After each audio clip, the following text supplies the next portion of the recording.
अपना बेहतर देने की कोशिश करें। एक एवरेज इंसान बनकर रहने के बजाय सबसे बेहतर बनने का प्रयास करें। एक आम इंसान बनकर रहना भूल जाएं। आप आम जिंदगी जीने के लिए पैदा नहीं हुए हैं। हमेशा कोशिश करें कि आप अपना बेहतरीन दें। ये जरूरी नहीं कि आप हर बार अपने मकसद में सफल रहें, फिर भी आपको तसल्ली होगी कि आपने बेहतरीन करने की कोशिश की। अगर आपको 1 मील दूर जाना है तो 2 मील चलिए। जो आपसे उम्मीद है उससे बढ़कर कीजिए। इसके लिए आप अपने लक्ष्य को अपने सामने रख सकते हैं और फिर एक सकारात्मक रवैये के साथ अपनी जीत का विश्वास कीजिए। लेकिन जीत की दिशा में ये आपका पहला कदम ही होगा। आपका असली मकसद तो उसके बाद शुरू होगा। उन बातों को अमल में लाएं जो आपको मंजिल तक पहुंचाने में मदद करेंगी। कोशिश कीजिए अपने रोजाना समय से 10 मिनट पहले उठने की। काम पर 5 मिनट पहले पहुंचिए।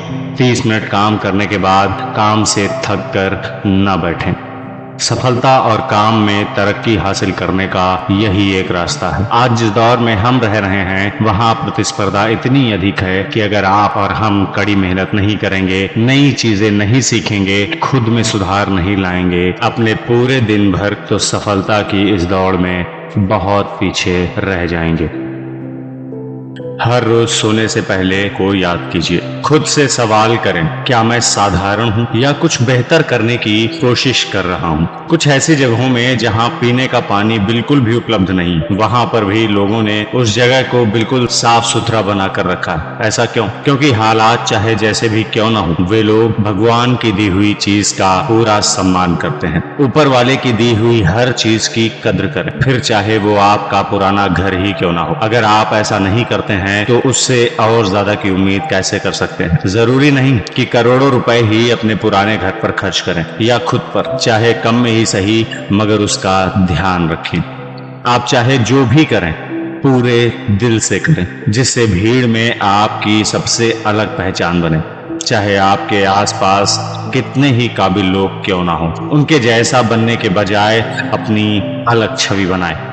दोस्तों, ये कभी ना सोचें कि अगर ये उन्हें नहीं आता तो भला मुझे कैसे आएगा।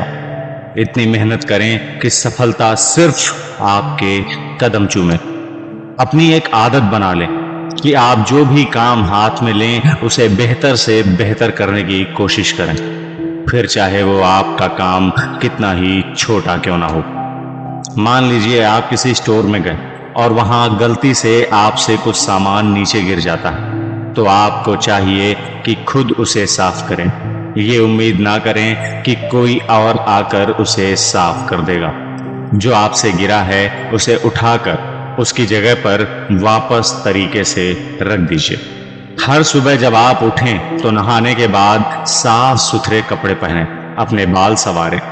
भगवान को प्रसन्न करने का ये भी एक तरीका है, क्योंकि ऐसा करके आप अपने बनाने वाले के प्रति आभार व्यक्त करते हैं।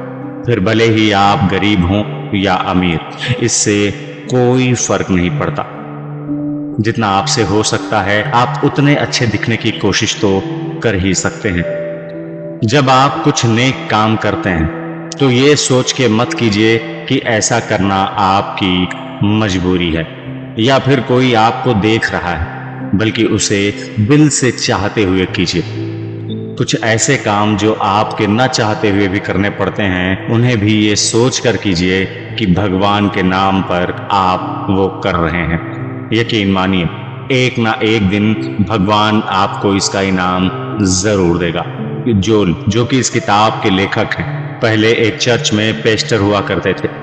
एक दिन जब वो पार्किंग लॉट में अपनी कार पार्क कर रहे थे, तब कार का दरवाजा खोलते वक्त उसमें रखा कचरे का डिब्बा नीचे गिर जाता। उन्होंने वो डब्बा उठा तो लिया, मगर हवा के कारण सारा का सारा कचरा पार्किंग लॉट में इधर उधर बिखर गया। अब जोल ने सोचा, चूंकि कूड़ा बीनना उनका काम नहीं और उन्हें देर भी हो रही थी, तो इसे ऐसे ही रहने दिया जाए। मगर तभी उन्हें ऊपर वाले का ध्यान आया और उन्होंने फैसला किया कि वो सारा कचरा बीन कर वापस उस डब्बे में डालेंगे। जब उनका काम खत्म हुआ तो उन्होंने देखा वहां गाड़ी में बैठे एक दंपति जोल को ही देख रहे थे। उन्होंने गाड़ी की खिड़की खोली और जोल को बताया कि वो जोल को चर्च में देख चुके हैं और आज वो जोल को इस स्थिति में देखकर जानना चाहते थे कि आखिर जोल करते क्या हैं। कहना गलत ना होगा कि जोल ने भगवान का शुक्रिया अदा किया जो उसने उन्हें शर्मिंदा होने से बचा लिया। तो इस तरह भगवान ने उन्हें उनकी नेकी का फल दिया। तो दोस्तों, इस बुक के अंदर लिखी उन रहस्यमयी बातों को जानने के लिए इस चैनल को सब्सक्राइब करें और साथ ही बेल आइकन दबाना ना भूलें।